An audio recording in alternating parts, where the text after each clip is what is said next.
General Assembly.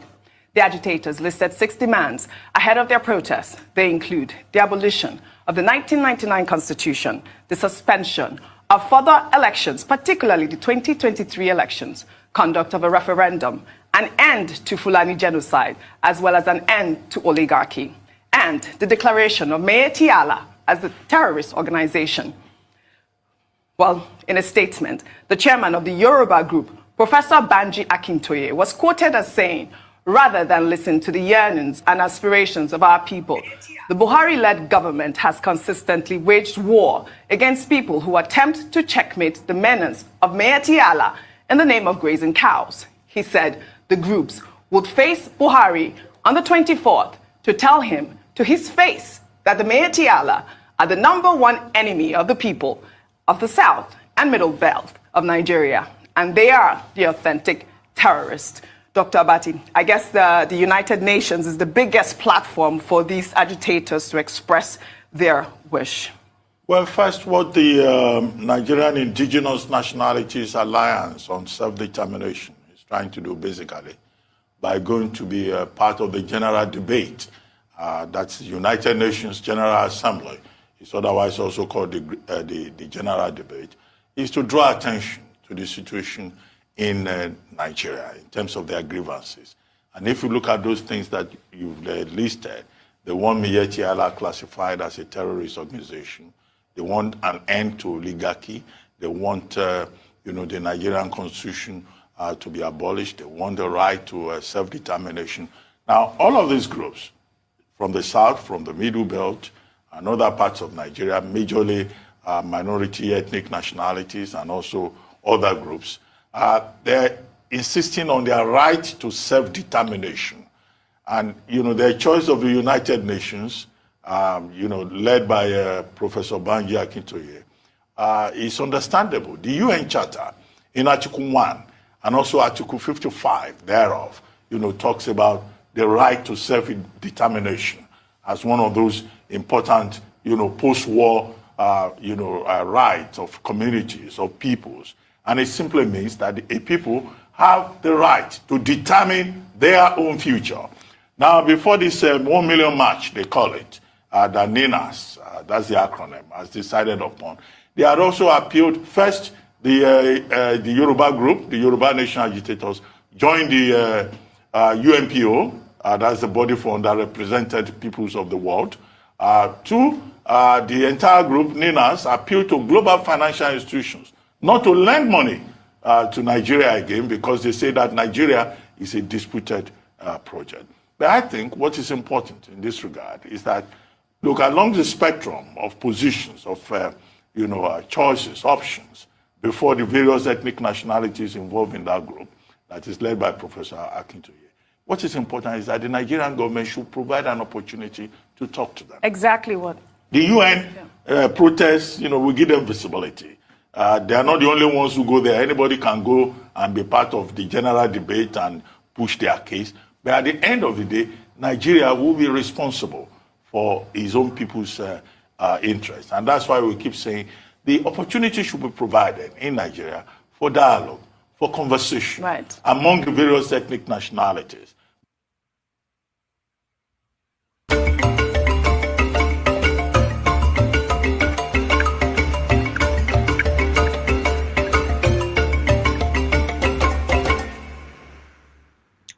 All right, welcome back, everybody. Thank you for staying. Tony is back. Tony, can you hear me? Tony, can you hear me? Tony, can you hear me? All right, Tony, you still cannot hear me. I'm talking to you. Your audio is gone again. No, my audio is good. It's your end. We can hear you, Tony. We can hear you, but you can't hear us. All right, we have to find a solution to this. Otherwise, today's show will be. Tony, let me just play a little bit of your videos, and while at the other end, I'll try to see if we can sort it out. Farmers and herdsmen clashing, that it is invasion by an alien, militia, the Fulani militia. First they operated as Boko Haram, now they call themselves Fulani headsmen, and they are now called bandits, but doing exactly the same business. And you saw the vice president coming in to say, oh no, that all of these things have been exaggerated. You know, it was that response of his that tied him to what we came to tell those who could help, those who have been wondering what's going on in the place. So I would say that his visit is directly tied to what we have been doing the last 2 weeks at the Capitol Hill. Now, the people in the in Congress that you've been meeting, how did they respond to your presentation, the story that you're telling them, and other people who also were part of that? Well, it was clear like daylight that because they had to probe there's some of the things that happened in the place. You know, the rules under which these hearings are taking place, they're not an open hearing, so there's a limit to what I can share at this time. But I can assure the viewers that those who have responsibility and who have authority to act on behalf of the United States took their time to listen to all the sides. And part of what we can share at this stage is that they got through the many layers of falsehoods that have been used to create narratives upon which policy had been based, because the foreigners who have, for instance, the United States, that has to decide what it does here or there, will have to act on you know, what it knows. So what has happened is that there has been a deliberate crafting of false narratives to deceive, and what we went to do basically was to remove those thick veils of falsehood, those narratives that have been used to cover the crime being committed, the genocide being driven by these same people. And incidentally, You demanding or asking the United States to do? we remember we came in January. We were telling them that yes, we're in trouble, but there's a bigger trouble that we needed the US to see and to act before it becomes something that can no longer be controlled in the manner we are asking. You know, what we're asking is that the US appoints a special envoy that will go and sit down to see, you know, the truth from this this official falsehoods that have been, you know, piled up all over the place, which the poor vice president had come to try to re-establish. The truth has been excavated. Things are going to happen based on that truth. Those who are still hoping to drag everybody back to falsehood are just going to be waiting in vain. And in asking the United States to move now and cordon what is developing, we have so that we can see how it connects with the United States. Here is the map of West Africa. The red encirclement is you know, the area covering all from Chad through Niger to northern Mali and all the adjoining territories, and the whole of Nigeria, including Cameroon to the east. This is a territory that is in immediate danger of being taken down by this the ISIS that had been dislodged in the Middle East. What happened was that ISIS just relocated, and in relocating to West Africa, the local franchise that it began with was Boko Haram. You remember that at the peak of Boko Haram's glory, they had exchanged you know, flags and all kinds of pledging allegiances to ISIS. So it is actually ISIS that had come to dig in this sub-region, and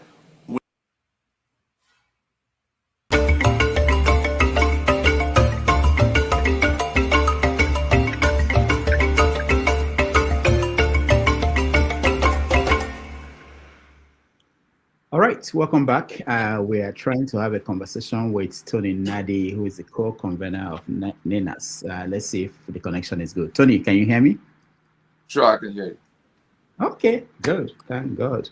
All right, so we stopped by, where did we stopped at the point where you were talking about Iran and everything. But let's go to, okay, so we talked about what happened in the UK, where President Tinubu I saw the clip.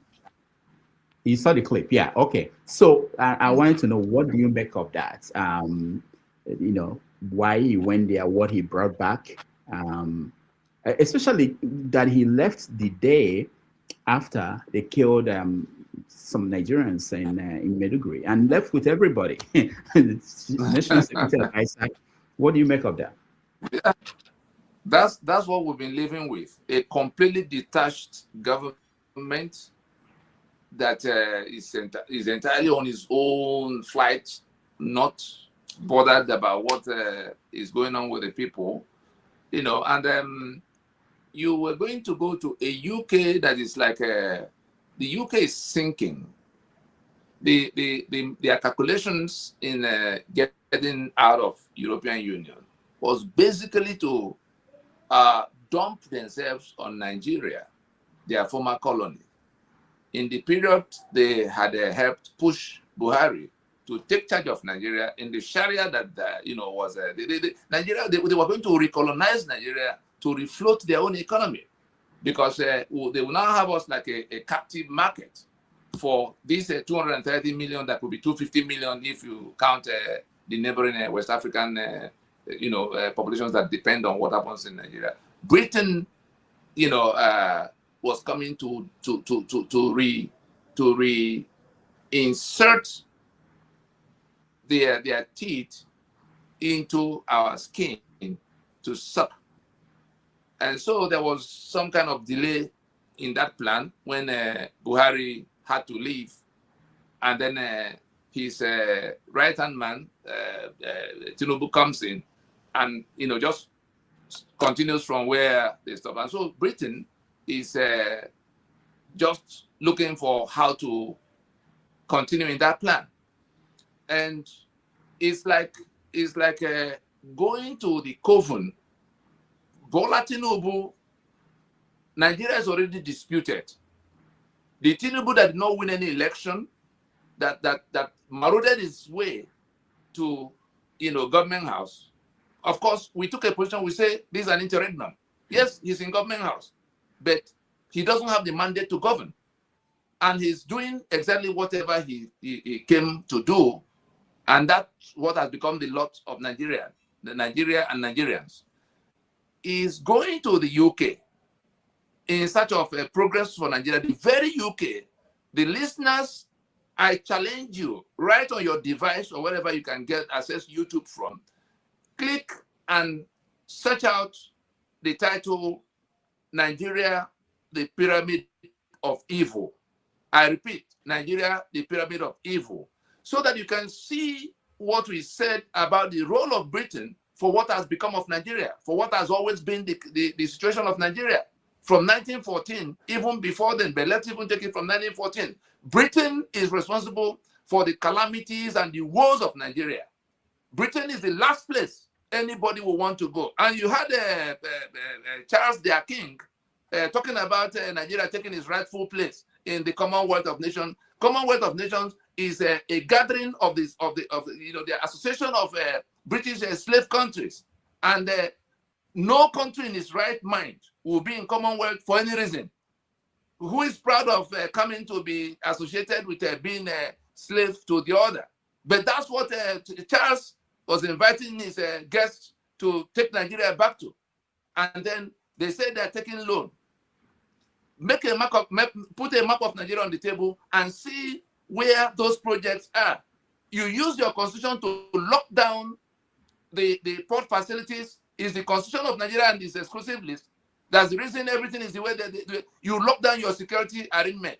It's not working. You lock down your infrastructure arrangement. It's not working. You lock down everything that is possible, 68 items, and borrowing money. And then you bring that money, look at where the projects will be cited. Look at the money to be borrowed will be used to buy things from Britain that they couldn't have found anywhere to sell at this time. So it's bad all through. But I blame the Nigerians who are not raising the fundamental question of the union itself. The constitution we have right now is one in which we're held in this union against our will. And then somebody jumps to Abuja, says he's president, and goes, Tinubu have been signing off our sovereignty everywhere. And I don't think, even if it was elected properly, I don't think the mandate of the president includes signing off the sovereignty of the people. Look at what has happened with the US in how they had to come here. Are we still is our sovereignty still with us? Is our sovereignty still with us? And the peoples of that territory, the ones they call Nigerians, as if there's some spell holding them from asking the questions they should be asking concerning these matters. Our union is disputed, and somebody is now frittering the whatever is left of our sovereignty in these matters. That outing in the UK is a demonstration of how low we have sunk in all things. And if anybody is rejoicing that he went to bring anything, he went to bring liability to us, very serious liability, and it will be challenged. I'm happy you played the clip where we raised a global alert about the dispute. Nigeria is now a disputed project. Britain, that is lending money to Bola Tinubu, cannot pretend they do not know. So whatever they are doing will be overtaken by the collapse of that constitution. And if anybody is stupid enough to think that the constitution that we didn't make, we took our sovereignty and we are doing everything to recover that sovereignty, they ignore it, talking about the election and whose turn it is to come and manage the criminal enterprise that Nigeria has become under that constitution. Everything will go down. They are building on a foundation that does not exist.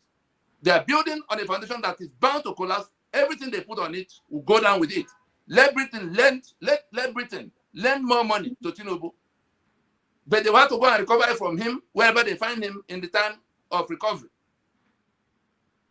Okay, we'll get in depth analysis of the constitution and what's going on and what you want, what your group, what you are demanding. But let me get your view on one more thing. The Americans came to Nigeria. In the news, we heard that they have about 200 troops in Bauchi, and they also have a series of drones helping Nigeria to gather intelligence. Right. The Nigerians are divided. There are people who are saying that we don't want Americans in our country. There are people who are saying they should be there and they should help us fight the insecurity going on. Where do you stand? Did you want the Americans to come into Nigeria and play this role? When in 2019 we went to Washington, it was because our compatriots in the Nigerian Union had turned on us with their Sharia and their terror. Buhari, their champion, Fulani champion. There's a Fulani conquest agenda ongoing. People may want to pretend, but those who live in the disaster it has become for them, the Fulani conquest agenda that brought Uthman Danfodio, the Fulani conquest agenda that raised Ahmadu Bello as the new champion, also produced the Buhari that threw our borders open, inviting Fulani from all over the sub-region and the wider Sahel to come so that together they will kill off the owners of this place. They are not making any pretenses about wanting to take the entire Nigeria. Ethnic cleansing, that's what's going on.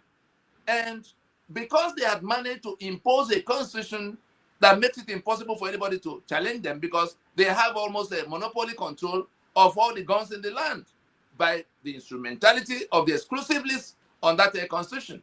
The economic assets that are supposed to be yours and mine, again, confiscated by virtue of that constitution. Ido is crying today and the Niger Delta about their resource. It is that constitution that took the resource. There's nothing that is going to bring back their resource to them except that constitution goes down. And so, in the midst of all of those things they managed to they impose from the war of genocide that they levied in 1967, that constitution that makes them the owners of our sovereignty and everything was the victory charter they imposed from that war. Go back again to the role of Britain in how it became war and how it was ended and how it became constitution when Murtala Muhammad came in 1975. And so the Fulani imposed that constitution to tie the hands of everybody else to the back. And they then begin this, ethnic cleansing and land grabbing that goes with it. You can see they've swept over the upper north. They've been sweeping across the middle belt. They are now in the south. Look at what's going on in Kwara that has become Oyo now. How many days ago did they go into the Cocoa Institute in Ibadan? That's how close they are to the Atlantic waterfront.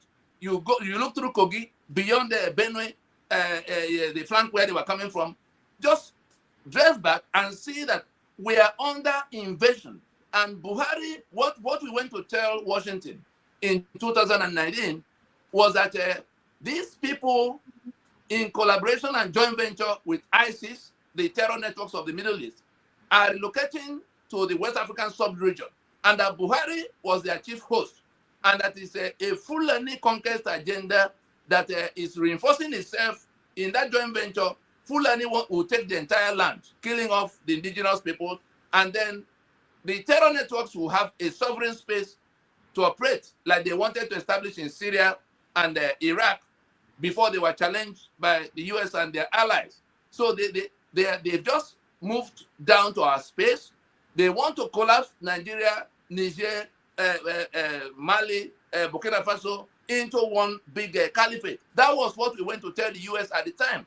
And that if it is ISIS that is incubating ISWAP through Boko Haram in Nigeria, and the sovereign assets of Nigeria are now at the risk of being put in the hands of these terror networks masquerading as government, because that's Buhari was the life grand patron of Miyetti Allah.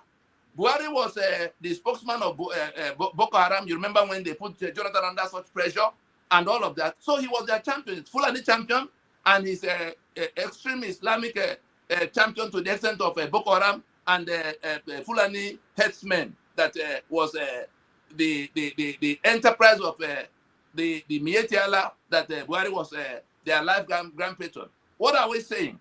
That we went to tell the US that the terror they were, you remember it was in January 2019, President Trump had just declared victory over the ISIS and all of who they were fighting in Syria at the time. And we came a week or so after to say, no. The people you are declaring victory over are just, they are relocated to our space. And that if the US does not come along very quickly, that it might become something several times bigger in size, bigger in threat to the US, and it became something of national security concern that they needed to interrogate further. It took 7 months from that January all the way to the end of July. The US subjected what we brought to them into to serious examination, to serious interrogation. The committees in the House in charge of the matter, the same committee chaired by Chris Smith, the same committee chaired by Ted Cruz. We went back and forth. We had to make a proposition to them for what needed to be done. That was where we pointed the constitution that the Fulani imposed on the rest of Nigeria to tie our hands to the back, to advance their conquest mission, to take over the entire place. And if they're taking it and they are doing it in joint venture with the terror networks, this place will be far worse than whatever anybody has seen in the Middle East. And the matter was taken all the way to the UN Security Council. Remember in 2019 when, after we left Washington, the US got, they used their reach in the UN system to get that rapporteur mission of Agnes Callamard. Listeners can Google right now, Agnes Callamard, find out why the UN was the one that came to say in September of 2019 that the constitution of Nigeria that oppressed like pressure cooker for injustice. It's reason Nigeria will snap except something is done very quickly. It's reason Nigeria is bleeding on all sides. And that the global community will be under serious threat should Nigeria snap in the manner it could snap, because the terror networks are already converged here. And so you have 200-300 million people, because if Nigeria snaps, you can imagine that the entire West Africa will be down with it almost in a matter of hours or days at the most. And so these terror networks will have this number of close to 300 million people that are dislocated. The rest of the world will pay in blood. That was what was the outcome of that UN, rapporteur mission at the behest of the United States. So I'm just informing us that it was the interrogation of that entire situation that led to the CPC designation of Nigeria. It came directly from that. So those who are pretending now they don't know how America got here, it is in their national security, interest. It's something that was breeding for them. The same way Iran was breeding and has been breeding terror. Nigeria began to breed the terror that will come just on behalf of Iran, that will come back for the US. And so they had the discipline to listen. And then they said to us, what do you say can be done? We then pointed at the constitution that empowered the Fulani to be doing what they're doing in Nigeria. Did you notice in that hearing that happened on Capitol Hill in February of 2026, did you notice that they talked about what kind of constitution will allow the Fulani to be roaming about with guns, AK-47 in Nigeria? Did you notice that even in the event that will happen on Wednesday in Washington concerning Nigeria, do you notice that constitution has become the centerpiece, the intervention of the US? What the US came to do here is to take out the terror networks that are already operating here. And they can't get to the root of that problem without taking down the constitution of Nigeria. Let those who need to hear it now. The US mission in Nigeria, this military mission, at the back end of it is that constitution that put the guns in the hands of the Fulani. And so let nobody think it's Tony Nnadi that is crying about constitution. Go and find out what they will do on Wednesday in Washington and see whether that constitution is not at the center of their mission. That constitution is going down, and those who imposed it, who are refusing to listen, who are dragging us to election at a time we should be discussing what to do with you. We don't have no union. You put my signature on a document I didn't make.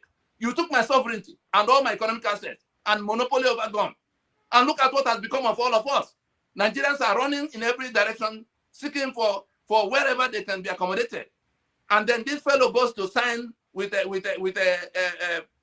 British to deport whoever they don't want in their place. Can you see the kind of mess we have gotten into? It is that constitution that is responsible for every single thing anybody is crying about in Nigeria.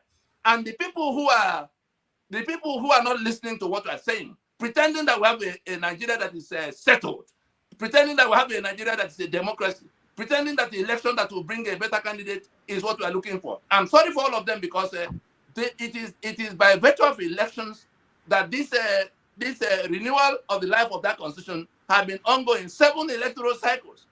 Let us accept that we have a problem. Let us stop the pretense and go to solve that problem. People are dying in the numbers we see.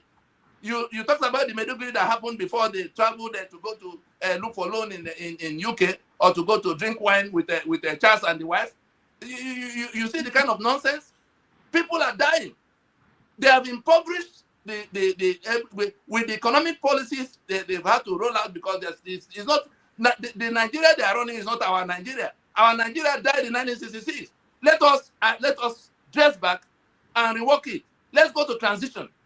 The people who are heading to election, we are going to treat them. We are going to treat those who are going to election under this constitution as we would treat Fulani herdsmen with AK-47. Anybody who is prepared to swear to defend and uphold this constitution at this time, because if you win the election, you are going to have to defend. You are going to swear to and govern by that constitution.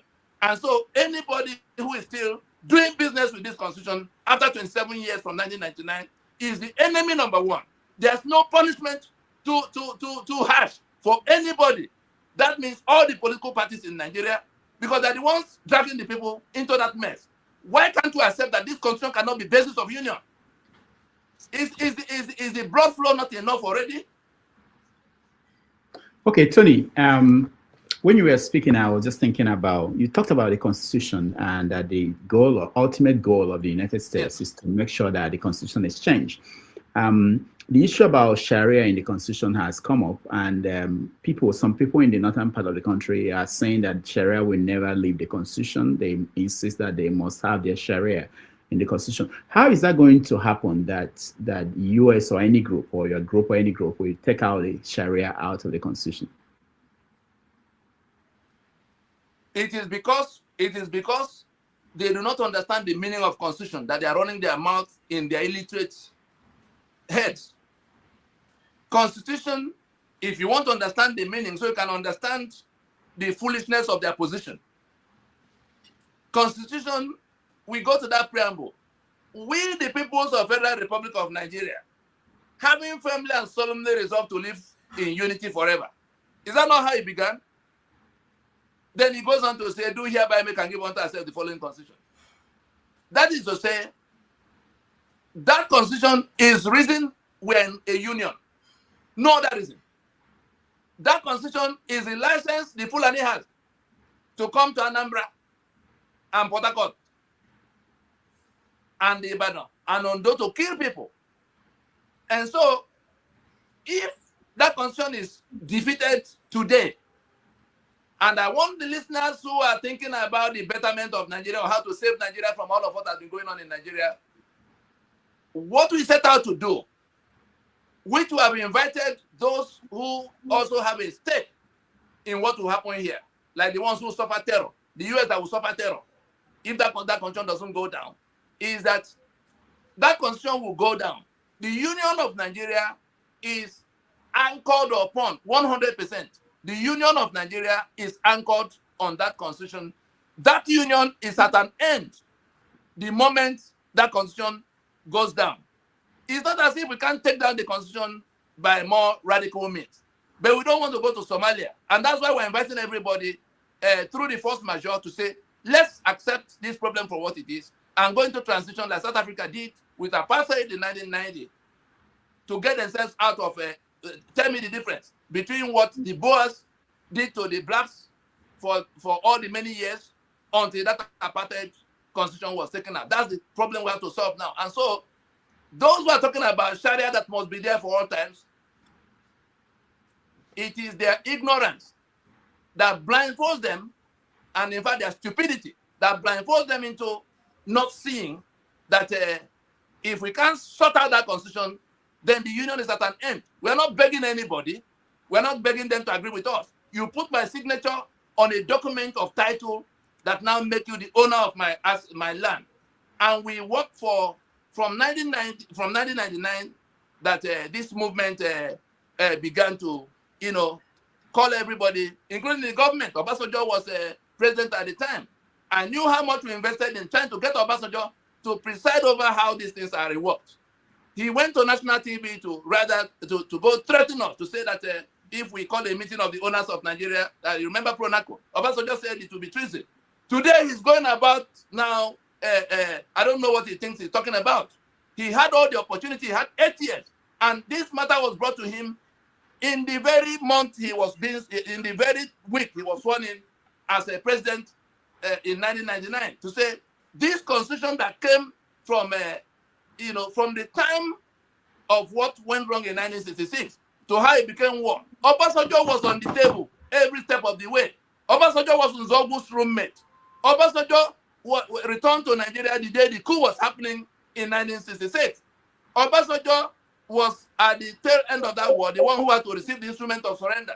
Obasanjo was the Minister of Works that did not do the 3 R's in terms of reconstruction. Obasanjo was the chief of staff to Murtala Mohammed that toppled Gowon and became head himself. And then Murtala Mohammed commissioned this unitary arrangement. Then he got killed in February of 1976. Obasanjo it was who then, convened the Constituent Assembly of 1977. So at every point in time, it was Obasanjo that helped this caliphate to impose this constitution since 1979. And it was the same Obasanjo they had to go to bring from prison to now revive it in 1999. And so we felt that this is the witness to what went wrong with Nigeria. A day will come when Obasanjo will be compelled to tell the truth concerning what his role had been in this carnage called Nigeria. In this setback to the black man all over the world. Obasanjo is at the center of how it all went wrong. And he can't speak the truth. And we're insisting now that there's no diplomacy to be employed anymore. That constitution must go down. Those who hang on to it, going to election under it, thinking that they have Nigeria, threatening us that it must be Sharia or nothing. The alternative is that there's no union with them. And if they don't understand what it is, they better go take a few lessons in geography. They better go to look at all the maps that had accompanied our campaign. At every point in time, we have the Yoruba constitution completely ready. I'm sure you hear them go to TV all the time announcing it. We have what will happen in the Middle Belt completely ready. We have what will happen in the southern, the rest of the southern, that's the lower Niger area. That's the combination of the old eastern region and midwestern region, but as ethnic Ijaw sitting with Ogoni, Anang, Efik. That was what we went to do in the Solemn Assembly in Port Harcourt in in 2015. So the entire country is ready, including the Hausa. Where have you ever been to Fulani land in Nigeria that they'll be threatening people in the... Look at the kind of nonsense that Gumi will be speaking about all the time. Look at the kind of nonsense that Syed Abubakar that says Sultan is Sokoto. Sultan of what? Where's the land of the Fulani in this matter? Where's Fulani land in Nigeria? That they'll be threatening everybody is because they were dealing with idiots who did not ask the sovereignty question all this while. They were their own politicians who would they allow to come and be president, after they, that's what they've been discussing with them all these many years. But that's entirely in the past. We are now discussing our sovereignty. We are not interested in who is president and who is next after him. We are discussing the union. We are discussing the terms of the union. They are two separate questions. Are we in a union? Remember how Bola Ige put the question. Then we must ask ourselves whether we still want to continue in a union. Because the constitution on the table is such a fraud that we will not take it as basis of union going forward. We've done everything we need to do to get the owners of the sovereignty to carry on with their life without this setback operating as Sharia. If they're not prepared to if they can't comport themselves, the business will be done without them. That Nigeria defined by this constitution will be dissolved. We don't need any meeting, like a marriage that fails. Do you need a meeting to work out on a marriage? So Tony, we'll come back to this, but I want to get your view on this issue. Right. When I met you, I don't remember the first time, but in 2019, you talked about genocide in Nigeria, eventually it became an issue. It became an international story. At the point that some people, including the Bishop Kuka, is now saying that there is no genocide. Even the governor of Benue State saying that there is no genocide in Nigeria. What do you make of that? Did they change their position, or is there anything going on that we don't know? Both of them, for Kuka, is a pity that somebody who has presented himself as a man of God, who is supposed to be on the side of the people, a shepherd of the people, is going to join. It has become the agent of Nigeria to go to deny the killings that everybody can see. As for the one in Benue, governor, again, it's just a tragedy that he's also a Catholic priest. Is there something the Roman Catholic Church is not telling us in Nigeria about their role in the midst of all of what has been going wrong? The governor that left before the one that is a reverend gentleman now, Ali or whatever they call him, Autumn, was governor in that same place. Autumn witnessed I wouldn't say the beginnings, the escalation that happened while he was governor. We went to the place. I, on behalf of the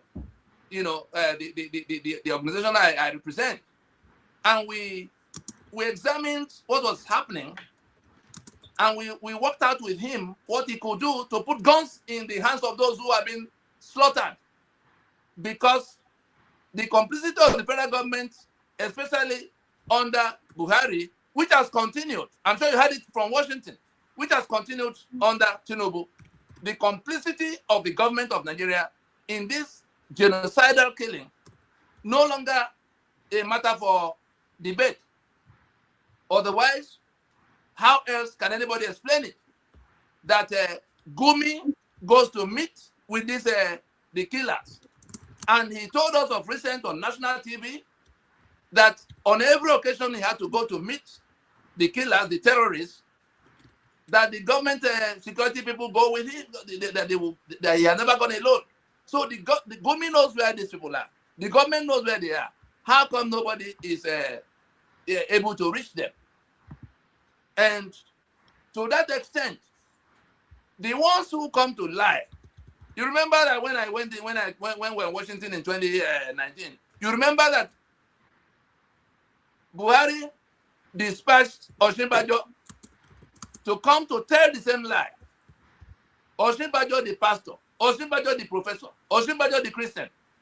And what did he get in Washington? They called him a shameless liar to his face. They are killing your people. And they sent you to come to lie to us that no such killings were taking place. Is that not the same thing Kuka and the earlier governor are doing today? To come to lie in a situation where everybody, the people are actually coming. You saw McArnold, you saw all the people who have been coming to, you saw the Riley Moore committee that came. And they are lying that people are not being killed. They may say, oh, Christian genocide. The further illumination that Ninas brought to Washington concerning the matter is that it doesn't stop at Christian genocide. It is something wider than that, because it is first the Fulani conquest agenda that targets everybody. The only thing is that most of those in the Middle Belt, the place where they are now, are Christians. And so, as they kill them off and take their land, it's just Christian majority. But why are they killing in Zamfara, in Niger, in Kebbi, and all kinds of other places where they, in Katsina? What's the offense of those people? Because they own land that Fulani want to take. They are not Fulani, therefore they get killed. And so it is a genocide affecting the entire population, but preponderant Christian, because they happen to be Christian. And so if it is called Christian genocide, of course, it cannot be dismissed as being wrong, but it is something, the Fulani element. I'm sure when you listen more closely to the discussions going on in Washington concerning Nigeria, you see that Fulani has now emerged as the ones organizing that crime. And they are wearing the garment of, just like Uthman Danfodio did. Was it not Sharia that Uthman Danfodio came to present the purer Islam to the Hausa indigenous owners of that land? It's the same trick. And so they make it look like it's a jihad so that they can attract the support they can get from Saudi Arabia or Iran. But bottom line is that it is Fulani that is trying to take over the entire place. Once you understand that, you then begin to fit the other elements in the picture back. Yes, Christian majority being killed, but it is Fulani conquest agenda wearing the disguise of jihad. So, Tony, and then masquerading as a herdsmen as they move around in that order. Okay, Tony, a lot of people, they've listened to you for a long time now, from 2019. Yes. And some of them are looking at the situation and they are saying, like, when you started, like in 2019, you had Professor Banji Akintoye as chairman of NINAS, I believe. He was a member, he was involved, yeah. And that he's no longer part of it. This year, we saw Sunday Igboho, who was championing for Yoruba Nation, essentially abandoned that, and he's now singing on your mandate we stand. And I'm sure that you probably have met Tinubu before he became president, and that Tinubu being he went from Nadeko to becoming governor, so he's not a stranger to this process. He was very much involved, very much involved. Okay, good. But now he has the power, but what is he doing? And then his people are arguing that he's implementing those changes. They are saying that, oh, this is idea of state police. It's a way of changing the constitution to make the states to be independent of the federal government. So what do you make of this? The fact that most of the people who were part of the struggle, what you're pushing for, either they've abandoned ship, joined the federal government, or that they are no longer interested. What's going on?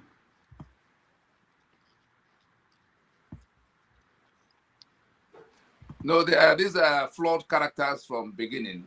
What we're doing was clearly articulated in writing, a 20-year plan drawn up in 1999 and being implemented meticulously according to design. Banji Akintoye was invited by the Yoruba who were involved with us sometime in 2018. That was his first coming to be near us. By then, we had done most of what we needed to do. But the people who are supposed to be the Yoruba faith, they said that their people don't know them enough. So they were looking for who will be able to command, who will be able to speak from our midst.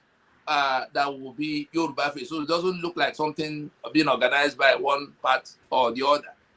He was in that search for who could be the Yoruba face in our midst. At his age at the time, with his exposure, professor in the history field, and it fell on him to be we made him chairman for several reasons, but he was less than 2 years in our midst, to the point where he did something for which we had to expel him, because he endangered the project itself by crafting a lie. I don't know who it must be this kind of a thing going on. It was later we began to see the long hands of the same man who is president now in the background of many things that were happening in our fold, because he happened to have been involved with us. So there are many people he can reach. I mean, the Tinubu that is president now. You remember it was Nadeko that became Pronaco. Nadeko dealt with the soldiers that had to leave the government house. Then Pronaco, the same conveners, Enohoro, Choinka, Admiral Kano, Ukiwe, the same conveners of Nadeko had to now carry on when the politicians are amongst them, including Tinubu that went to the governor in Lagos. When the politicians had branched off to pursue their own undertakings, the balance of what was the core of Nadeko, and I'm not reporting this matter from the sidelines, I'm reporting it as a participant, even before the 99. And so the constitution by which that democracy will be, worked was not settled at the time the soldiers retreated in 1999. So it was to get out a constitution that was acceptable to people since 1967 Aburi. That was what Pronaco was basically Aburi too. But not soldiers discussing, but the ethnic nationalities who identified the owners of the territories that the British amalgamated in 1914. That was the basis of coming. Ijo, stand on Ijo land. Ogoni, stand on Ogoni land. Tiv, stand on Tiv land. Igbo, stand on Igbo land. Yoruba, stand on Yoruba land. We identified them. We invited them to come to discuss. We invited the government of the day, because our sovereignty is not in the hands of government. These charlatans that are now sitting in Abuja and talking about how National Assembly will make constitution, and including even lawyers in the land, including professors of law and senior advocates, discussing how National Assembly will make constitution. Our sovereignty belongs to, resides with the people invariably, in terms of you can't change from that. It is their land and the owners of the land that make up the sovereignty. Yoruba in Yoruba land. Nigeria is an aggregation of those sovereignties. 1914, no consultation. 1960, after Lancaster House manipulations, they abandoned it even before it took effect. That was how Awolowo ended up in prison. But by 1966, they now threw it overboard completely. Next was 1979 when they again imposed something. By 1999, they reimposed it. So we've not been allowed, the owners of the sovereignty have not been allowed to discuss their union. But that is exactly what NINAS has succeeded in doing, despite all the opposition by succession of governments. And so the ones who come in and they hop in, they hop out, for every one person that comes and goes, there are 1,000 others that you don't know the number of people who are trooping towards us. They may not be rowdy on the street for now, but in the days ahead, because they now, some of them who are pleading with us to say, just one more time, let's find somebody who is more agreeable to us. Peter Obi began his campaign in 2022 for presidential election of 2023 by declaring that the Constitution of Nigeria is not the problem with Nigeria.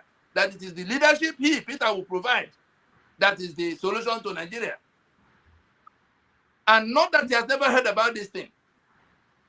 Peter Obi has been knowing about this thing that the rest of the country is hearing right now from 2012. Let those who can find him ask him whether he attended the convention in Orlando in 2012 when he was the governor in Anambra, where Chinua Achebe had invited our people to come to listen to how we can come out of this mess we have been in since that.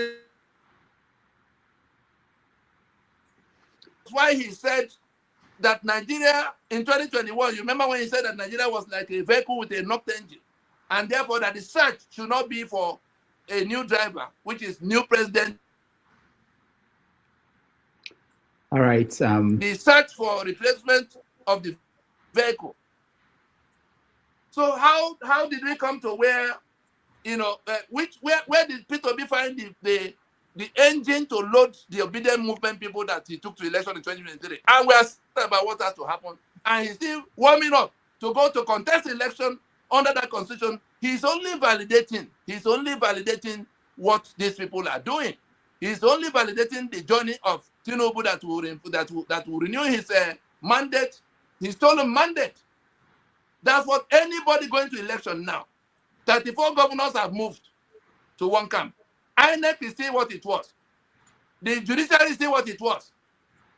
With judgments that are being written from executive branch.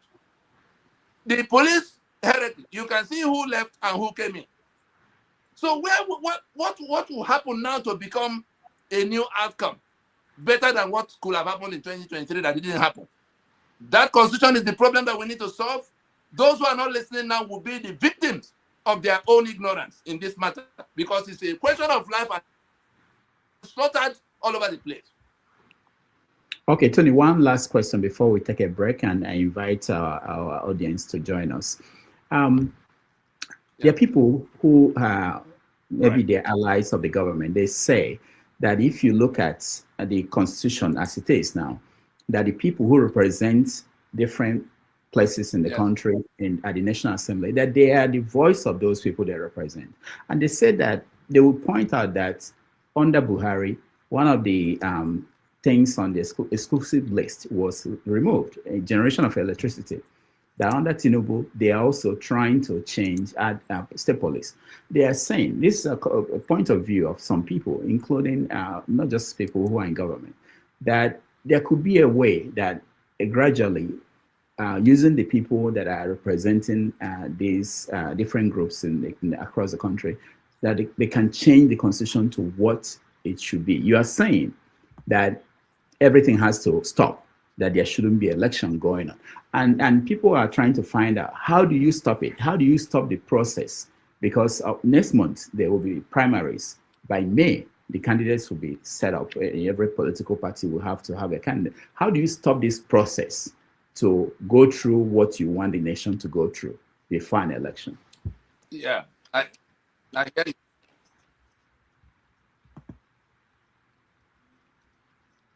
We can hear you again, Tony. Yes. Yeah, but I'm hearing you. Can you hear me? Yeah, I can hear you. Go ahead. Yeah, go ahead. There's a delay. Can you hear me now? Yeah.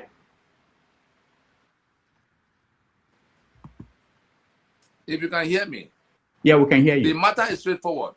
Those who are talking about gradually approach to changing constitution, ask them which constitution they want to change. We have not made any constitution. That's the bottom line. Somebody lied that we have agreed to be in union and put our signature on it as the ones who authored that constitution that took our sovereignty.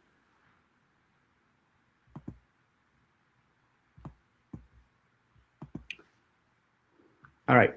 Tony's internet is frozen. We'll take a break. When we come back, we'll let him answer the question in full, and then we'd let you join the conversation.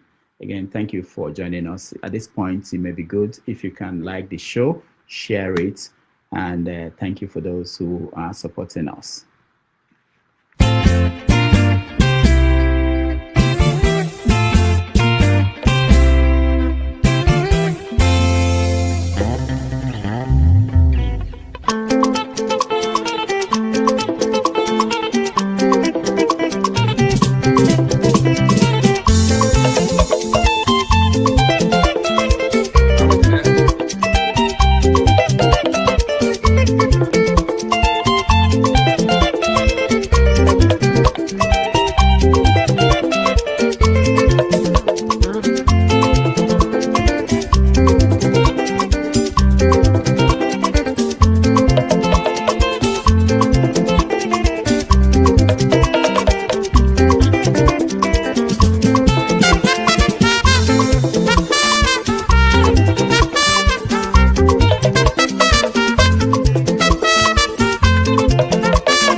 right, welcome back, everybody. Thank you for staying with us. We're having a conversation with Tony Nnadi, who is Tony Nnadi is the co-convener of NINAS. This the group saying that the Constitution of Nigeria has to go down, in their words, before we continue to have elections in the country.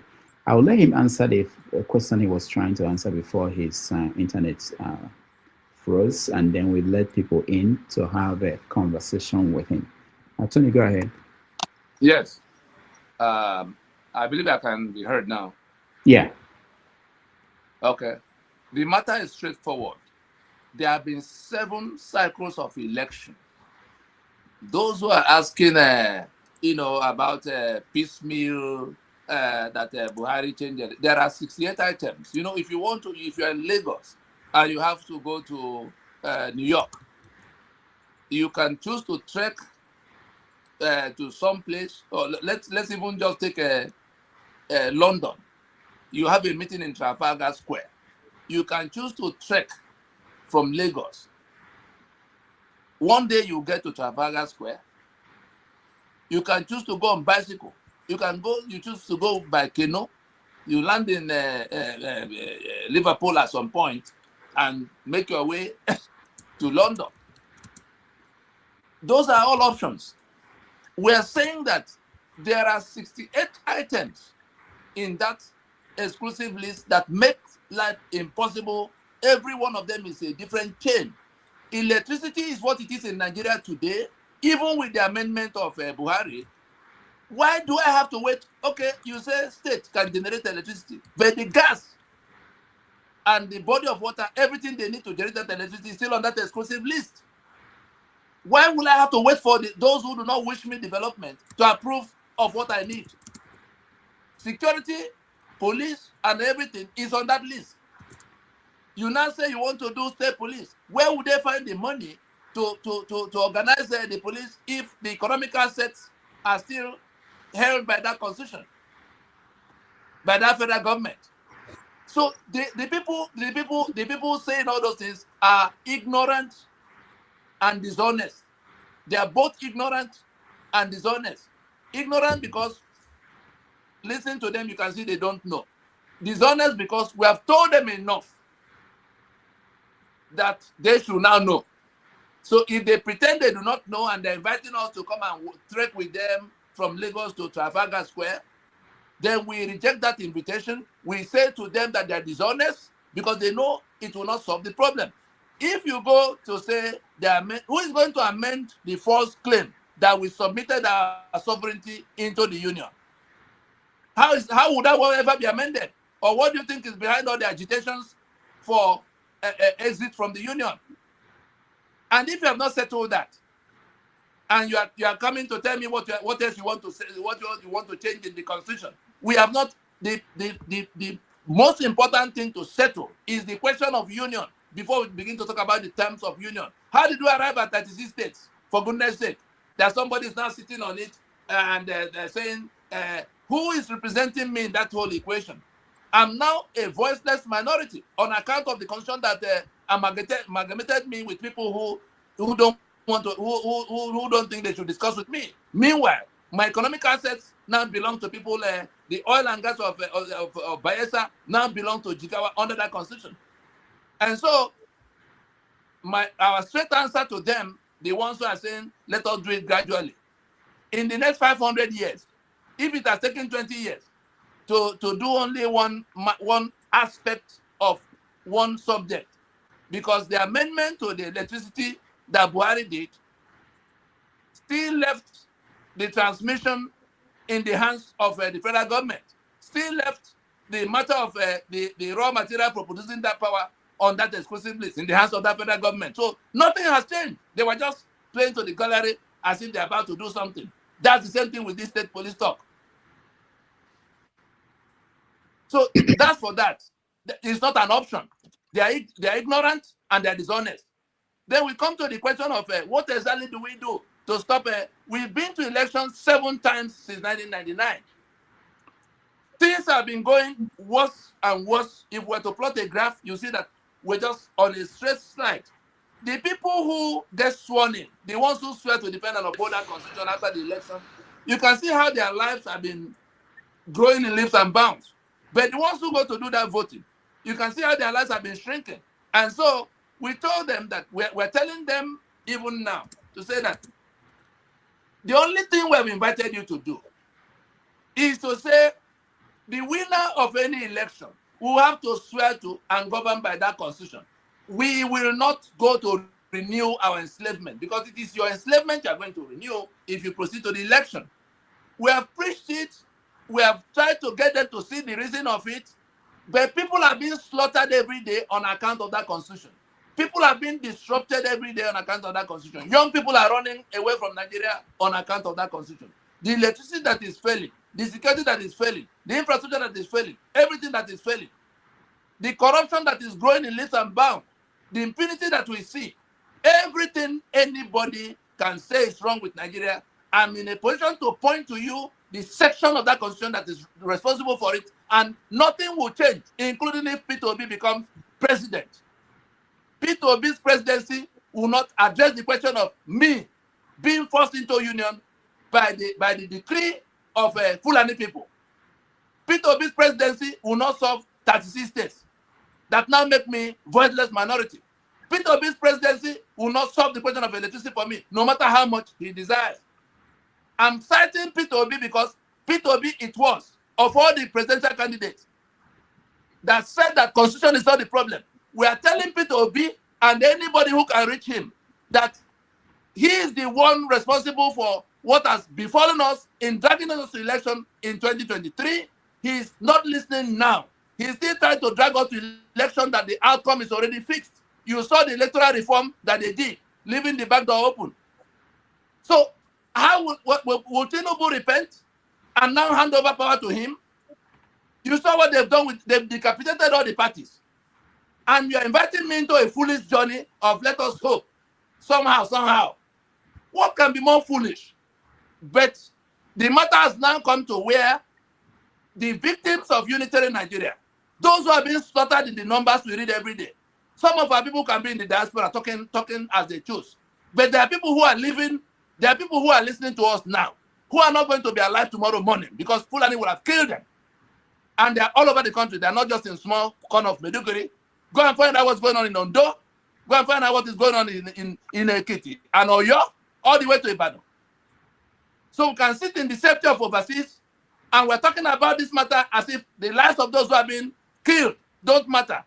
The only way, the only viable escape route still available to the rest of Nigeria from the conquest invasion of the Fulani is to shut down that constitution by shutting down this election that is coming. Those who refuse to listen can go ahead campaigning for how they will win election. But those who know that it is the blood of those who are being killed every day that is being sacrificed to get the few politicians, just 1,500 politicians will be sworn in after any election. One president and his vice, 36 governors, the Senate, only 109. The House of Representatives, only 360. Put all of them together. Then go to the state assemblies, bring all of them together, put the numbers together. You are talking about 1,500 people thereabout who will be swearing to defend and uphold the enslavement of more than 230 million people. And people are still discussing that we should keep it like that.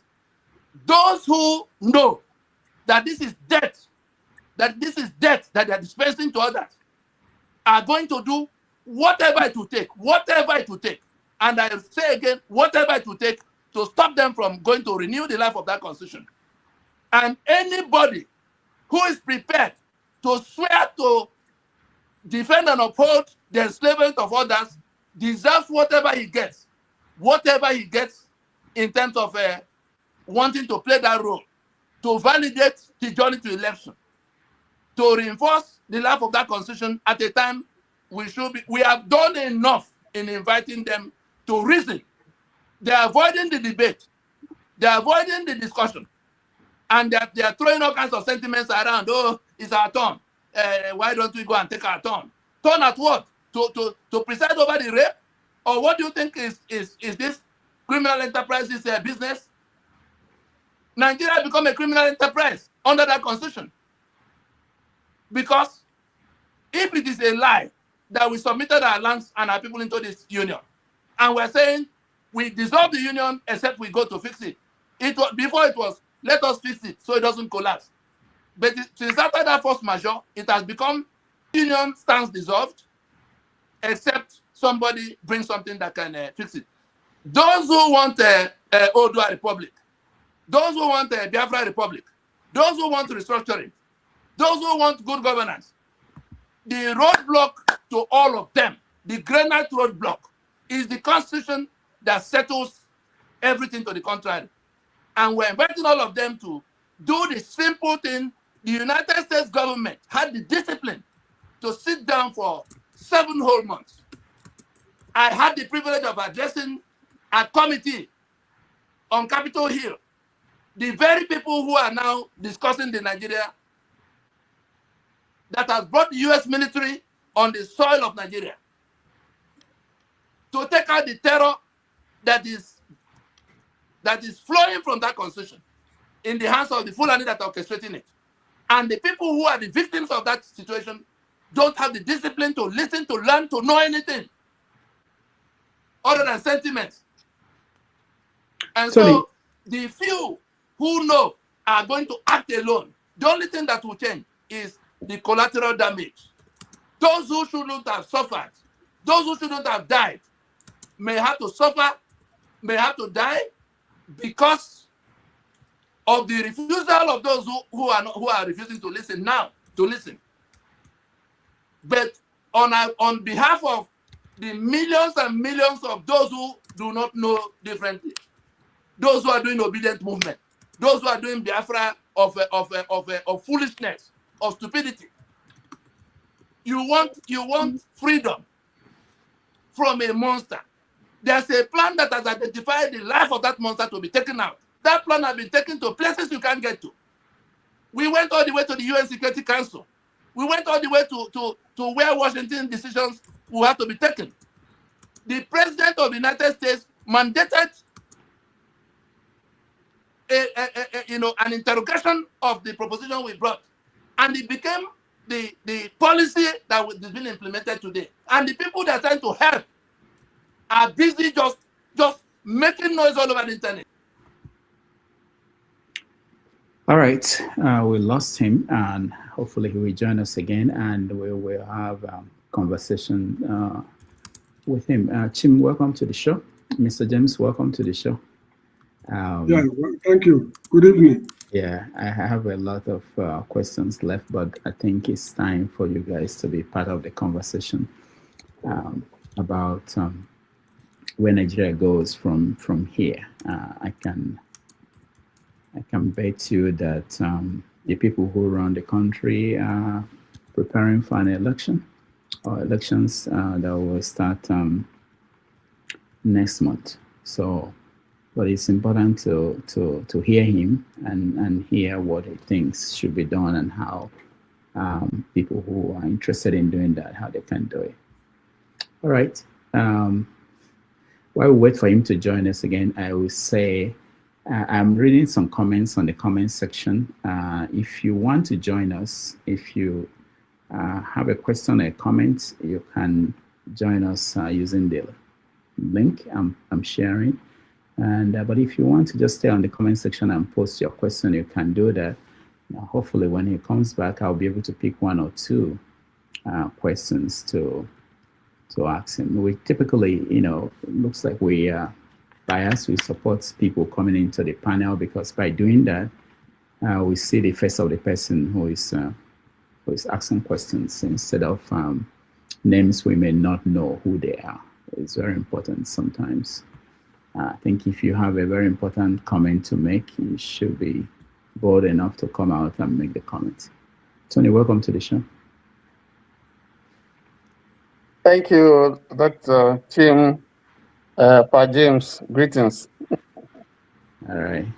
So I do receive questions and comments from people, even from the point I post that we are going to get a particular guest. So, all right, Tony, welcome back. Yeah. Yeah, I'm here. Okay. So you ready? So let's go to questions or comments from our audience members. Let me start with you, Chim. Go ahead. Rudolph, good day, and good day, Tony Nadi. It's a pleasure to meet you. I started listening to you, I think it was during the COVID lockdown, because a lot of your videos were circulating around within that period. So that's way back 2020. Right. So this is 6 years counting from then. And while lots of there's nobody who comes from the geographical location referred to as Nigeria today that would not agree that a lot of things are wrong with the country and need to be addressed. But one question people keep asking is how are we going to go about it, especially when we have an elite and a political system that is still legitimately recognized globally. You know, we might have our different interpretations of whether a president is illegitimate or not, but that person, as long as he has been sworn in by the instrumentalities of government, seemingly is recognized globally and is carrying out business on behalf of the entity referred to as Nigeria. But my question to you is this. In your calls for the review, or I don't know if I'm correct to say the dissolution of the entity referred to as Nigeria, I've consistently heard you talk about the fact that the union has expired. You've used that word expired a lot. And you're referencing that expiration to the 1914 amalgamation procedure and process. I have never really fully understood it. So please, in case you have said it and I missed it, maybe you give me a bit of an education on why do you keep referring to the union as expired? And that is a need to refresh and review if we should continue and all of that. But the thing is this, are these your calls, are they globally recognized? It's because you've been at this struggle and this commentary for a while, but I haven't really seen anything. I haven't heard of the United Nations call for a referendum in Nigeria. I really haven't seen anything, but lots of you are working. So educate me, why do you always refer to the whole thing as an expiration of a union? That's one. And then to what extent is the global community really listening to your group and other groups out there and how this thing should be done?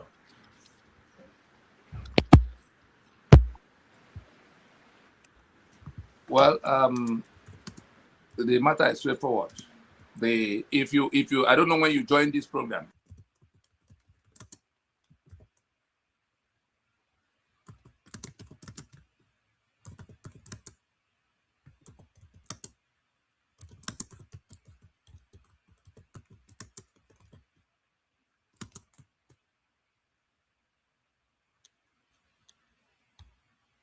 I don't know when you joined this program, even just this program.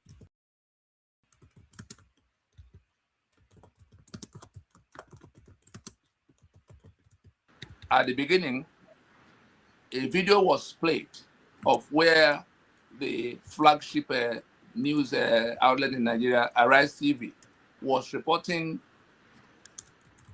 the event of 2021 when Ninas had to go to camp out at the UN 76 General Assembly. Buhari was attending, and we had to go to confront him at the place, having informed the UN Security Council that our union is now disputed, that this fellow here is entirely on his own. That video clip was played at the beginning of this program. If you hadn't joined then, go to the replay and you will see it, that it was reported what we were doing and how it had impacted, how it went to the global arena. Just in case you didn't hear anything again, wherever you put your own attention is where it will be. But there's no day that things are not alone here. The constitutional force majeure, which had the presence of the leaderships of all the groups across the length and breadth of Nigeria that are not satisfied with what Nigeria is offering them. They are together doing what they we're not calling for anything. We are taking the self-determination actions that can be taken within the rules, and it doesn't matter what we're not talking about review of, because you framed, when you frame the premises, you land you with wrong premises, you land in wrong conclusion. The campaign of NINAS is straightforward. It is about the constitution of Nigeria of now, the one of 1999. We are saying it must go down to terminate the union that is anchored on it. The union of 1914, by 1960, they had handed over power. Any reference to 1914 in terms of, expiration was just a matter of saying, even the people that put the union together knew that what they were putting together may not work. It wasn't designed to work. And so we have gone past whatever was inflicted by 1914 at the point of 1960. We began to do things by ourselves. What we are dealing with now is the constitutions that we made by ourselves, not Britain, and the one that is there now. We can't be talking about the ones that are gone by.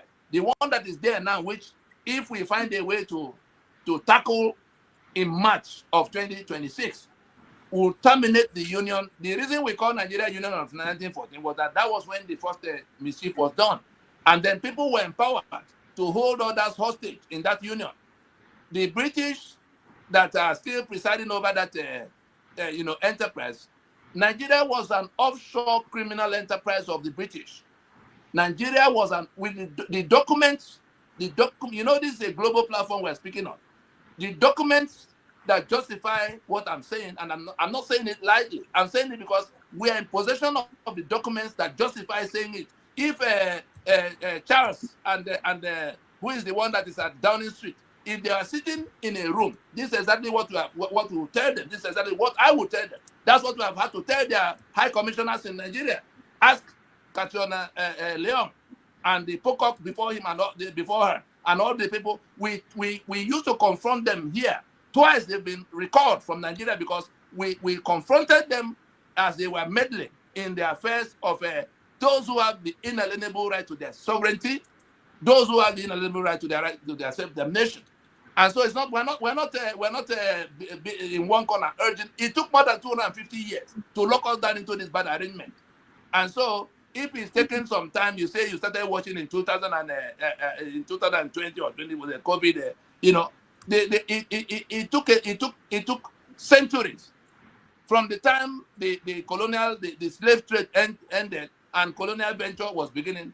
The treaties that became culminated in 1914 were all done in the 1860s thereabouts, and then by 1914 they brought everything together. So it took that length of time to do. If you can't draw up a plan, that will go deeper than what those who locked us into this bad arrangement, we can't be coming. It's not something you deal with ad hoc. You come in the morning and say, okay, then the next day you come again with no plan. We have a plan. We're executing that plan. We've gone everywhere we need to go. We have a country-wide consensus against that constitution. We have a country-wide consensus against the Fulani that are killing everybody, standing on the strength of that constitution. And we have been able to carry that discussion to where those who have the capacity to enforce things began to listen to us. You think we were sleeping in one corner of the internet, and then the US now moved their military to come and sit in Nigeria discussing your constitution, discussing the Fulani, discussing Sharia? Or didn't you hear the hearings on Capitol Hill? So your questions are basically founded on if you research a little more, you will have known what we are doing. We are not begging anybody. We are mobilizing the victims of unitary Nigeria to retrieve their sovereignty, which is inalienable. I'm a lawyer, not just a lawyer, with specialty in that area of law called jurisprudence. And I'm telling you what the rules are. I've been privileged to walk all the way into the UN, where that instrument on self-determination came from. Soyinka is still alive. I had the privilege of requesting Soyinka to go to Kofi Annan when Kofi was a secretary at the UN. That's how that instrument on self-determination came in 2007 as a part of this process. So it's a very deep process that has covered all the flanks. The only people remaining to listen and to learn and to be part of it are the ones, the victims of that very calamity. They don't have the discipline to learn what they don't know. They believe in speculation and emotions. All right. Next Thank question. you. Thank you so much. What I'm doing is I see some people back end. I'm limiting the number of people I bring up to 2 so that the internet will be stable because I think that will help us. Let me come to you, Mr. James. You are next. Yes, I'm sure you can hear me, Mr. Nandi. Can you hear me, please? Yeah, I think you can. Go ahead. Good. Thank you very much for coming. You've spoken well. I will not ask you any question. I just want to draw your attention to something. I will cite 2 or 3 examples before I bring something to your attention. Tony, you can hear him? Tony, can you? Coming through. Can you hear me now? I can't hear him at all. Oh, but you can hear me. Whatever he says. Yes, Okay. I can hear you. I can hear you. Okay, go ahead, James. Can you hear me now? Can you hear me now, please? No, I don't think you can.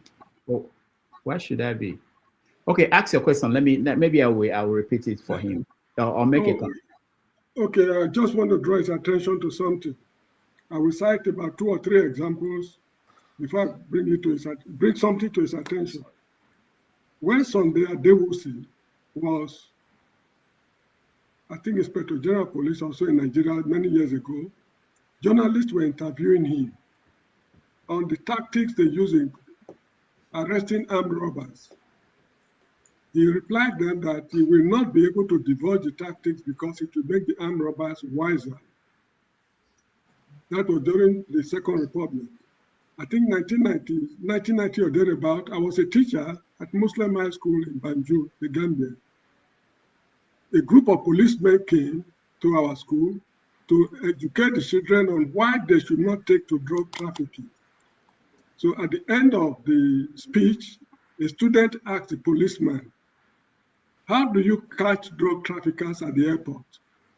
He repeated what Sunday Adewusi said years ago, that I will not be able to disclose it because it will make the drug traffickers wiser. And now there's war going on in Iran. While the Iranians were preparing for the war, nobody knew what they were doing. They did it underground. That's why they are able to take their enemies unawares right now. Now, you've done wonderfully well. You've told us all you've done, all you've been doing behind the scene, but I'm a bit uncomfortable because you are divulging too much of what you have been doing. You've gone to America, you've done quite a lot at the United Nations. These things should be strictly confidential. When they before they imposed the Constitution on you and me, we never knew what they were doing. They took us unawares. So there is need for us to keep a lot of things under the carpet. So this is just what I want to draw your attention to. I will not bother you with questions because you've done wonderfully well, and I sincerely wish you well. Thank you very much indeed. All right, Tony, he didn't have any, there was no question for you, but he wished you well. He said he did very well. All right, let's go to Rebecca. I'm bringing you in because I think it looks as if you are joining us from Nigeria. That's why I brought you first, but go ahead. Thank you. Good evening, Dr. Damages. Can you hear me? Yeah, we can hear you. I'm not talking from Nigeria. I'm talking from Asia. Okay. And if I'm not mistaken, here should be almost 3 a.m. on Monday. Wow. And the YouTube channel I'm using is my wife's name, not my name. Okay. My real name is Osaro Brown Saro Ezeko. I'm from Benin. Okay. And I'm a full hardcore member of NINAS. And I don't have any question to ask. I only want to applaud Mr. Tony. Regarding what Mr. James said, that Mr. Tony is revealing most of the plans or whatever. Those things Mr. Tony is saying are things that have been done. And to me, what I believe is, fine, when you have a plan, you won't say the plan until the plan has been executed. Those plans have already been executed. So Mr. Tony revealing them now is not something that is bad. I'm just saying that regarding to Mr. James. And for me, I'm only pleading to our people because we have a problem. It's a very simple. We just have to be logical and not sentiment. We have a problem. We who want Biafra, we who want resource control, we who want to whatever we want, or good governance or corruption or impunity or whatever thing we are complaining, there's a taproot. Why not go for the taproot, which is the Constitution? Okay, fine. If I was able to speak to Mr. What's his name? I used to see his Facebook Woto or whatever, Magnus or Ruka. And I called, that was last week, and later he contacted me and I was trying to talk to him. The reason was because I came across this video which he talked about Mr. Tony and all that, and I knew this man knew about Ninas. Then why are you playing pranks on the social media? So after talking to him, I know he was dishonest. So the plan is this: let's face the truth. The truth is this, that we are all in captivity. Let's free ourselves. I'm not saying Nina's plan is the best plan. If anybody have any other plan that will rescue all of us, then we'll go for it. But if there's no any other plan now, why not go for what is available? That's all I have to say. Thank you. All right. Thank you so much. Let's go to Tony. Tony, you're next. Thank you, Dr. Damages. Greetings, Tony Nadi. I have listened to you. I have a question for you, and that is that if we discard the Constitution in all its entirety, Yeah. you are saying... Are you calling another guest? Can you hear me? Hello, can you hear me? Yes, I hear you. I hear Hello, you. Rudolph. Yeah, Tony, we have someone here. His name is also Tony. So he's the one who is trying to ask you a question. Okay, we lost him. All right. Okay, Rudolph, I'll ask the question and then you can put it to him because Okay. it seems to, yeah. My question really is that he has said, just listening to him, that the problem that we have is basically the Constitution. And so if we discard this Constitution, then Nigeria, the entire problem, I'm trying to read into what he's been saying, then the problems that we are having, the challenges that we're having would all disappear. I don't agree with that. So on what basis is he making that statement? Because there are issues outside the Constitution. I'm knowing that there is no Constitution that is not perfect. So to say or suggest that the entire problem we have is just the Constitution, for me, is unacceptable. Maybe he needs to clarify that for me. Thank you. All right. While we wait for him to come on, let me bring back everybody who is in the studio.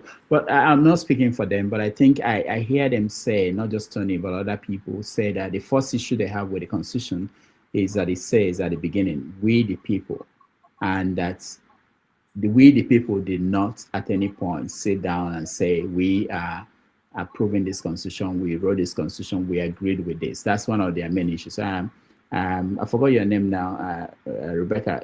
Remind me. You can, since you're a member of NINAS, you can take on this while we wait for Tony to join us. Yeah, my name is Osaro Brown Izeko. I'm from Benin. The problem is this, sir. I understood what Mr. Tony or the other man, the Papa who spoke. The problem is this, sir. Constitution is a union. Like my land now, Benin land. What made Benin land Nigeria is the Constitution. What all the indigenous people, what make you in Nigeria is the Constitution. And if I'm not a lawyer, I have the Constitution here. And I've been following NINAS for years. Sir, let's assume that, okay, now we can't even govern or elect who govern us. Check all the people who comes to Nigeria, whether councillor to House of Assembly, to governor, to chairman, to National Assembly or senators. If you check many of them, they are all criminals. People have criminal records everywhere. Just like I'm here, I'm in Asia. Let's assume I'm doing all good. I don't want to use English. And I make money.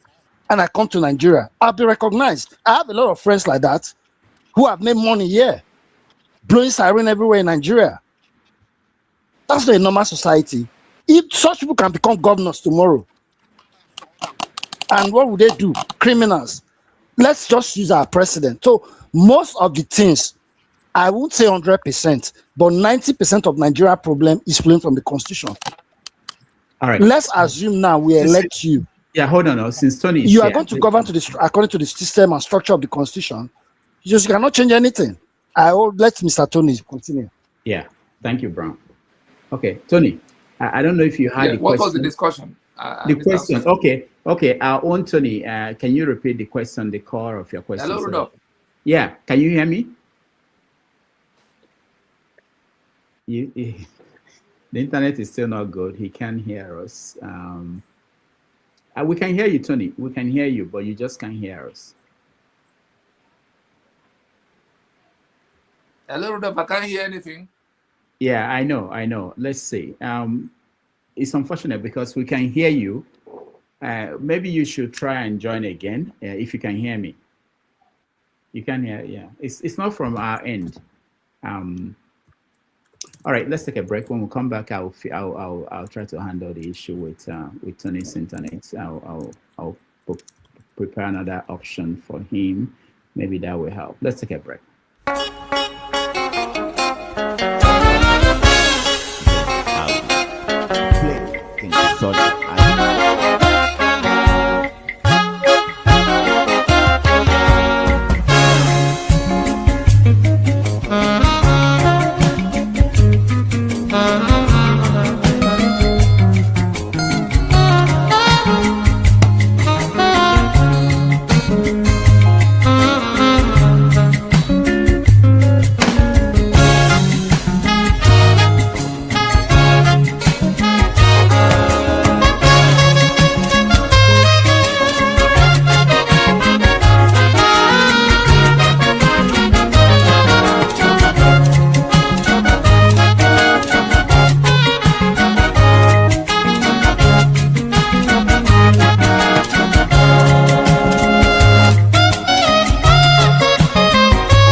All right, welcome back, everybody. Thank you so much for being with us. Tony is back just for 5 minutes.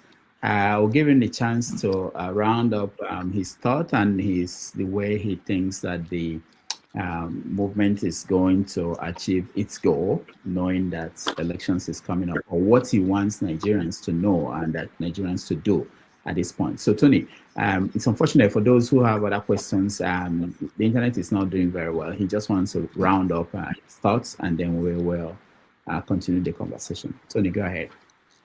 Right, thank you. For those who have been asking, how exactly do we get to do this? The matter is straightforward.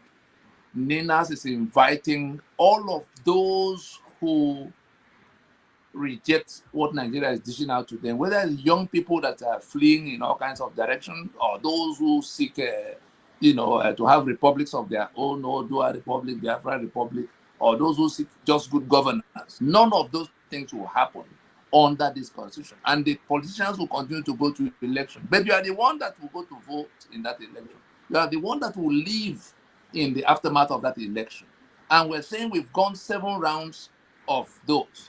Why not, for once, we listen to ourselves to say, since that constitution is directly responsible for every single thing we complain about, whether it's killings or corruption or impunity, or even the one of, mass impoverishment, because you can see that the politicians in government house are, just taking everything for themselves, because the constitution also makes them unaccountable to you. So there's really nothing you can do than to lament about what they are doing with the Commonwealth, with the treasury, with their powers. And so NINAS is inviting everybody who thinks that Nigeria is not working well to take only one step. Can you join those who say we can't go to renew the life of that constitution by going to election under it? Just say it. Don't say if sufficient numbers of people will say it. The people who are here to help us, that's why they're discussing it in those terms, to say what kind of constitution put the gun in the hand of the Fulani man. You can't allow that constitution to stand there, empowering the Fulani to kill, and you turn around to say you are going to vote in an election. We're not talking about boycott here so that we make the difference. Some are thinking it's boycott, or if you don't vote, other people will vote. We are saying voting is in February or January of 2027. If in March, if in April of 2026, you come along with those who are already in to say this politician, all the political parties subscribe to this constitution without exception, PDP, APC, Labour Party, all of them subscribe to this constitution. All the politicians who are going to be contesting election subscribe to this constitution. The only people who are not part of that crime are the ones who will agree with us to say this constitution is the source of our problem. We're not going to renew the life of that constitution by going to election under it in 2027. That's all we've asked you to do. That's all we've asked those who are crying about everything they're crying about to do. If they refuse to do it, the people who are coming to help us, that's what we told them we're going to get them to do. The transition that will be in place of election is what we need to enact. There's nothing left to be done. Once we say we can't go, once we say we won't go, there's no other thing that will happen than a transition. We're not asking those in government house to leave. We're not anarchists. The plan is fully articulated for what will happen from that day.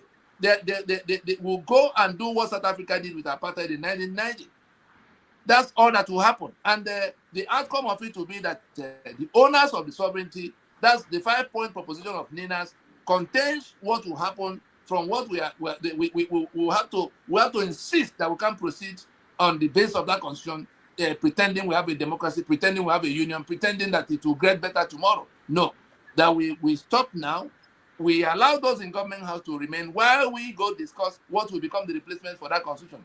The alternative, in case anybody thinks we are going to be folding our hands and begging them, people who are being killed, people who are being shot and killed in the places where they're being killed, sooner than later, they're going to take up guns, and because that constitution that used to restrict them is what we have defeated.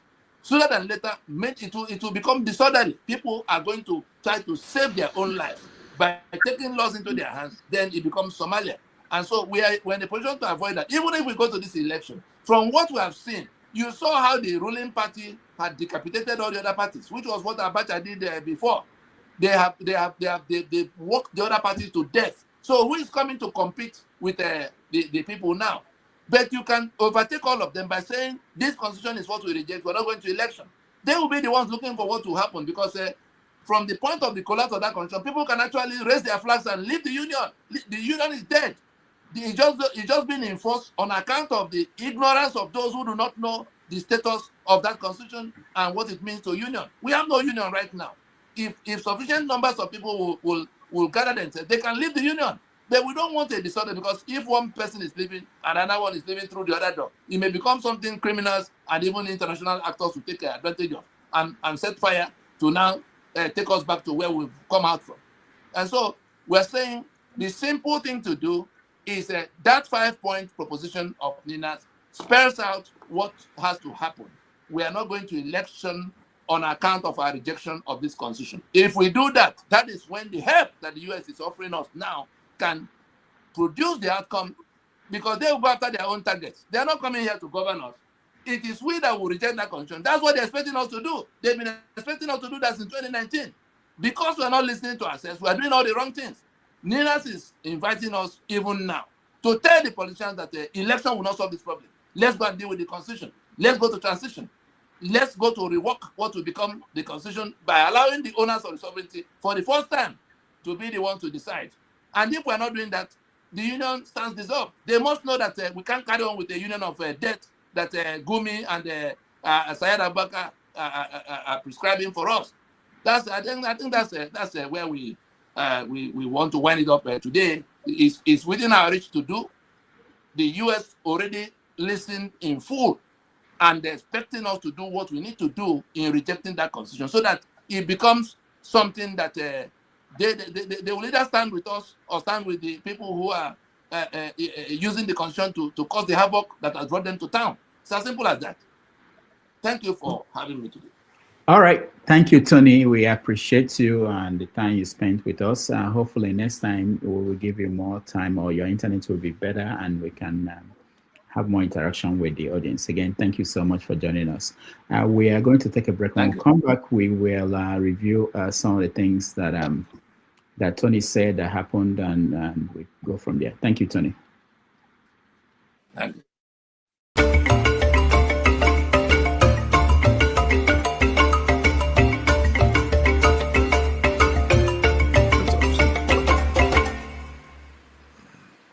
Question.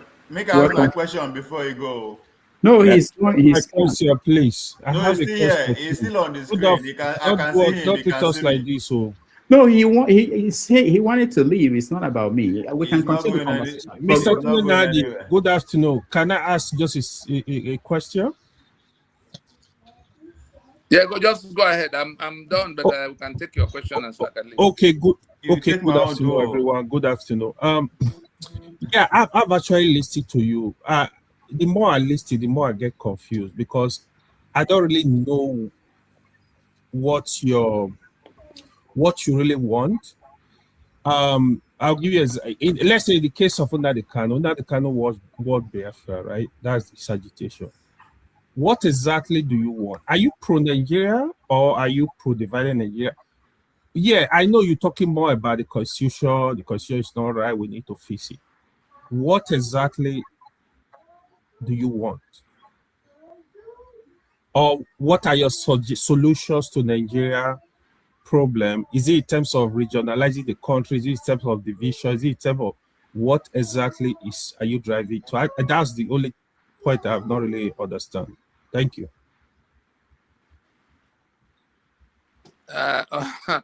I'm sorry if you had been in this program for 2 hours.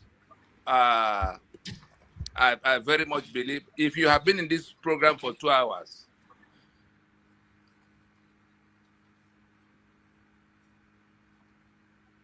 All right, we can't hear. I think the network. He's not speaking now. He's not saying anything. That's why he speak. I think you will need to go to enlighten yourself with what. All right. So Let me ask my question. My question very go ahead. It short past AY own. Okay, go ahead. Webelo, go ahead. No, I'm wondering because it seems to have issue with the constitution, not just him alone. A lot of people do, but it looks as if his only solution is to go and bring Americans to fix it. So that's where I'm kind of confused. Yeah, that part too. That part.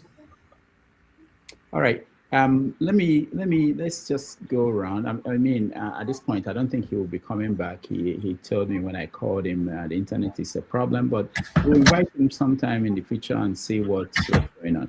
But let me hear from Mr. James. You wanted to say something. I'm sorry we didn't get to you. Yeah, it's understandable. You see, I still, I'm of the opinion that whatever they are doing underground to solve this problem should not be should not be divulged in public. I remember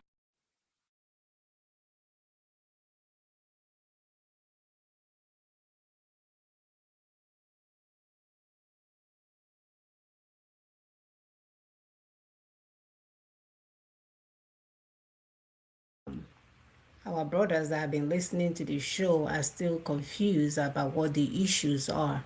And this is where we are, where we're, according to our former vice president. Where you have grown-up men that will listen to lecture for almost 2 hours, coming out to bold-face, coming out to ask questions that does not make sense, then you can see that we have a long way to go. I just pray to the Almighty Chukwu Okike that these Boy Scouts here that call themselves men are not the representation of my brothers and sisters that I do adore all over the world. If you go for an election, you have yourself to blame. No politician will give you what they promise. They will say anything they need to say just to get into the position, just to get into the office. Once they get there, all bets are off. They do as they like, and there is nothing you can say because you gave them the mandate. You went and voted for them. Until you have a rear guard, for lack of better word, that will hold them responsible for certain actions that they will take, then they may listen to you. But if you leave them under this current 1999 constitution and you think your St. Obi will come and save you, the same way Roman Catholics saved you, the same way St. Obi will save you. So until next time, brothers and sisters, have a good one. And please, please put on your thinking cap. I know my ancestors did not get birth